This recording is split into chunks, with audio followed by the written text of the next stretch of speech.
beautiful people, and welcome back to She Heals Out Loud, the space where we heal loudly, we grow intentionally, and we learn how to become the healthiest versions of ourselves.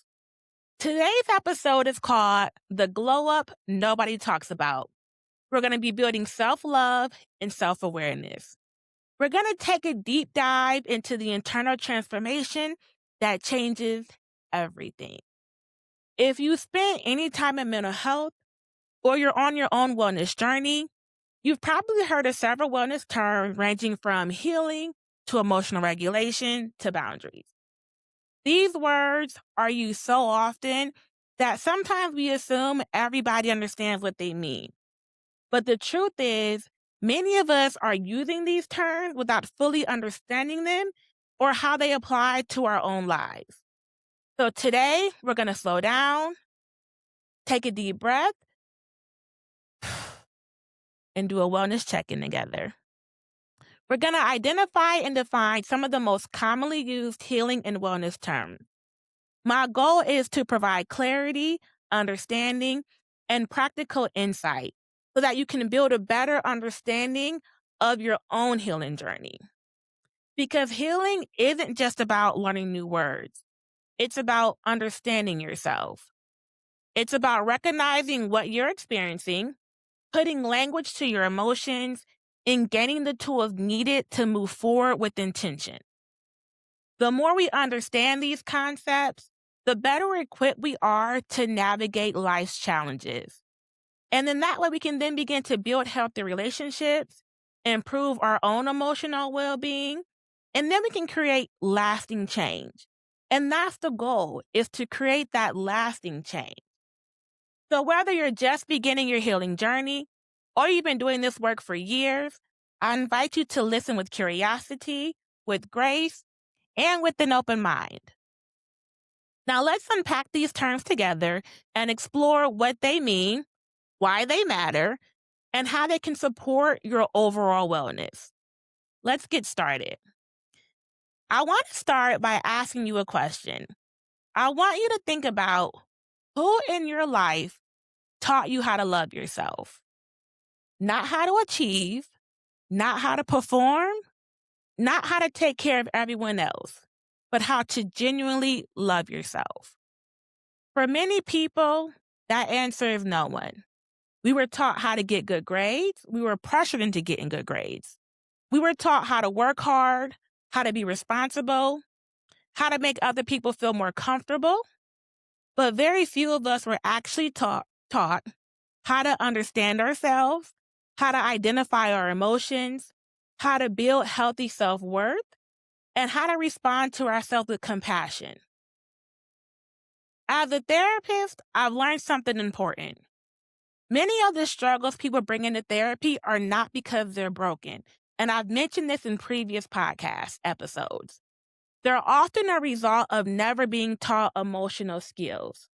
People are trying to navigate adulthood, and we're trying to navigate life's challenges without ever really learning emotional awareness, emotional regulation, self-compassion, healthy boundaries, self-validation, or even self-acceptance. And when those skills are missing, people often find themselves struggling with accountability, with burnout, having relationship difficulties, people-pleasing, experiencing low self-esteem, or just emotional exhaustion. So we're talking about self-love and self-awareness because those are the two most powerful tools for healing. These are not just feel-good concepts. They are psychological skills that significantly impact your mental health, your relationships, your resilience, and our well-being. So let's begin with self-love, because it's one of the most misunderstood concepts in personal growth. Now, psychologically speaking, self-love is the practice of valuing, accepting, respecting, and caring for yourself in a healthy and balanced way. Self-love is having an appreciation for yourself that fosters empathy, growth, and compassion. Self-love is not expecting yourself to be perfect. We got to get that out of our minds. It's not criticizing yourself for your flaws but accepting your flaws because we all have them. I encourage you to practice self love without feeling guilty or without feeling selfish. Self love is often confused or criticized as narcissism because self love can be viewed as selfishness, which is not the case. Narcissism is such an overused word that's too often used to manipulate and label people inappropriately. So let's clear this up. Narcissism involves a severe lack of empathy or remorse, delight in the suffering of others, using manipulation or aggression to control people, an inflated sense of self importance, and an excessive need for admiration from others. Self love is the opposite because it originates from within. Sometimes it does require you to put yourself first, to set boundaries, and to say no. And of course, when you do those things, people hate that because it's an inconvenience for them. So therefore, they'll criticize you for putting yourself first and for putting your needs first. And that pressure from other people is a factor in why self love can be so hard. However, self love allows you to recognize your worth while also recognizing the worth of others, which makes it easier to love and support others. Another powerful way to build self love is through the conversation that you have with yourself every single day. So, whether we realize it or not, we're constantly talking to ourselves. The question is, are those conversations helping us heal or are they hurting us? Many people speak to themselves in ways that they would never speak to the loved ones. So I want you to think about the times when you've been rethinking scenarios, when you've been overthinking, or when you're just simply looking in the mirror. Is your self talk negative or is it positive? Are your thoughts critical? So do they sound like, I hate myself for doing that? Ugh, I can't do anything right. I'll never get it together. I'm not good enough. I hate the way my body looks, and you're constantly picking apart what your body looks like. Self love invites us to challenge those critical thoughts and replace them with something more compassionate and realistic. Healthy, positive self talk sounds compassionate. So you're saying, I'm learning as I go. Making a mistake doesn't make me a failure. I'm worthy even when I'm struggling. I'm able to do hard things. I'm able to do challenging things. My progress matters even if it's slow. I deserve the same grace I give to others. I am enough as I am while still growing into who I'm becoming. Now, let's be clear.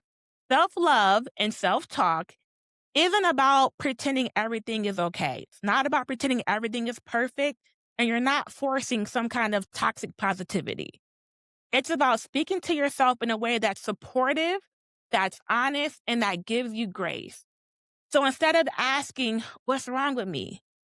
Try asking, what do I need right now? Instead of saying, I should be further along by now. Try saying, I'm proud of myself for where I am and for continuing to move forward. Because the voice you hear most often in your life is your own. That voice you're with every day is yours. So if we're going to build self-love, we have to learn how to become a safe place for ourselves. The goal isn't about perfection. The goal is never about perfection. The goal is creating an inner voice that encourages growth instead of shame, healing instead of criticism, and compassion instead of judgment.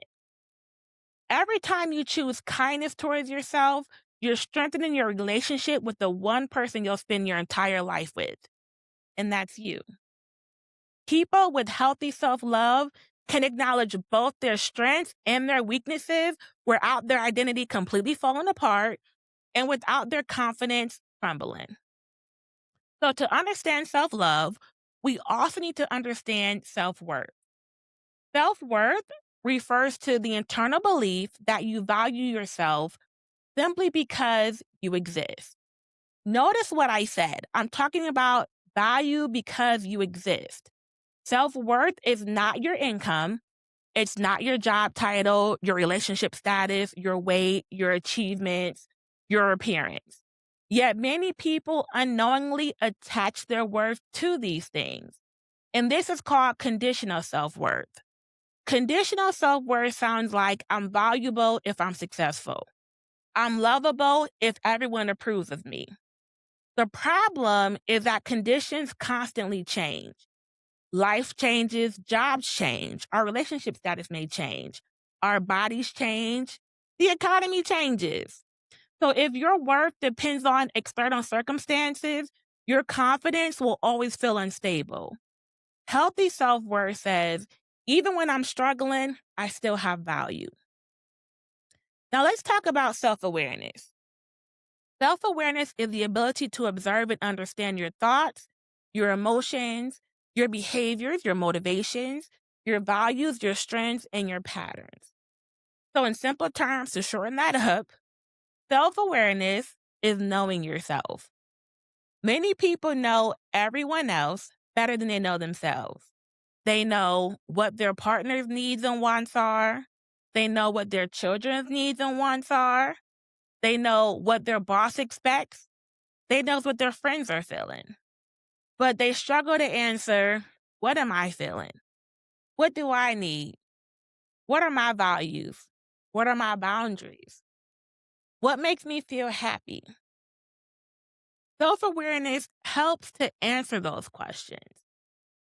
And self awareness is so important because awareness creates choices. When you're unaware of a pattern, you may automatically repeat that pattern. When you become aware of a pattern, you gain the opportunity to then change it. Without awareness, problematic patterns will continue. With awareness, growth then becomes possible. You cannot heal what you do not recognize. As we deepen our relationship with ourselves, we begin to notice the experiences that stir something deeper within us. Those emotional reactions aren't random.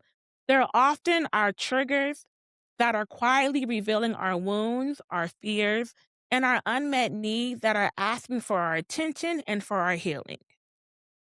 A trigger is an emotional reaction that occurs when something reminds your brain or your nervous system of a previous painful experience.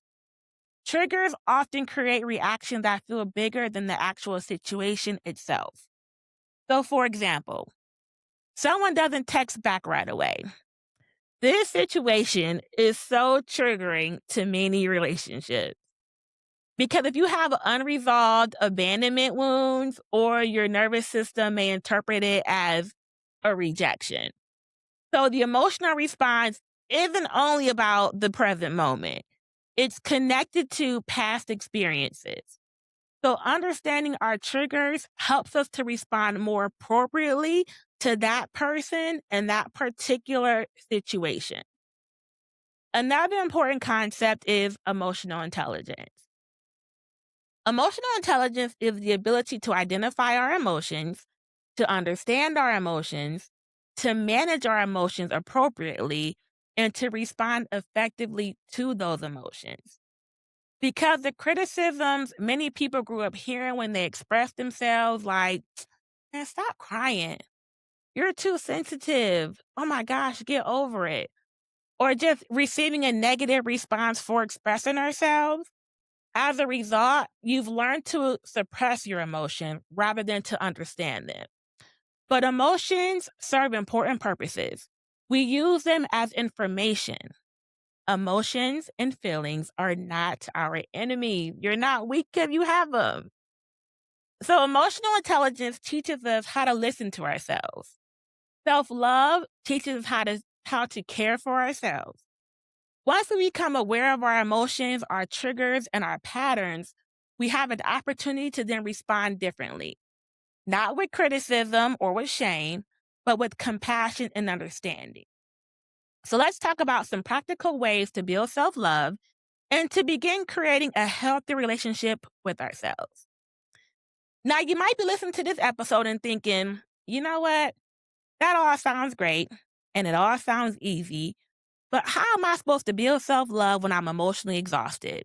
when I'm overwhelmed with life, I'm burnt out, I'm super busy, and I'm super discouraged right now because so much is happening that I have no control over. And if that's where you are right now, I want you to know that you are not alone. The truth is, self-love off self-love often becomes most important during the moments when we feel the least deserving of it. When we're struggling, many of us become our own worst critics. We judge ourselves for not becoming stronger or being stronger, not for not doing more, for not healing faster, or for not having everything figured out. But healing doesn't begin with criticism, it begins with compassion. So the first step in building self-love is giving yourself compassion. Self-compassion is the ability to respond to your own pain, your own struggles, and imperfections with kindness instead of judgment. It's recognizing that you're human, that life can be difficult, and that struggling doesn't mean you're failing. Self-compassion sounds like, I'm having a hard time right now, and that's okay. I don't have to have all the answers today. I'm doing the best I can with what I have right now. I deserve the same kindness I would offer to anybody else that I may love, or even a stranger, because sometimes we're nicer to strangers than we are to ourselves. Research consistently shows that people who practice self-compassion, they experience lower levels of anxiety, of depression, and of stress, while also demonstrating greater emotional resilience. So, in other words, being kind to yourself isn't a weakness. It's actually one of the most powerful tools for healing. So, if you're emotionally exhausted today, you want to start with some self compassion. Before you try to fix yourself or push yourself harder, simply offer yourself some compassion and some grace. Sometimes the most healing thing you can do is stop fighting yourself and start supporting yourself. Stop looking for where you can be better at and just start giving yourself some positive self talk. Self compassion is treating yourself with kindness during moments of struggle. One of the most important ways we build self love is by learning how to validate ourselves.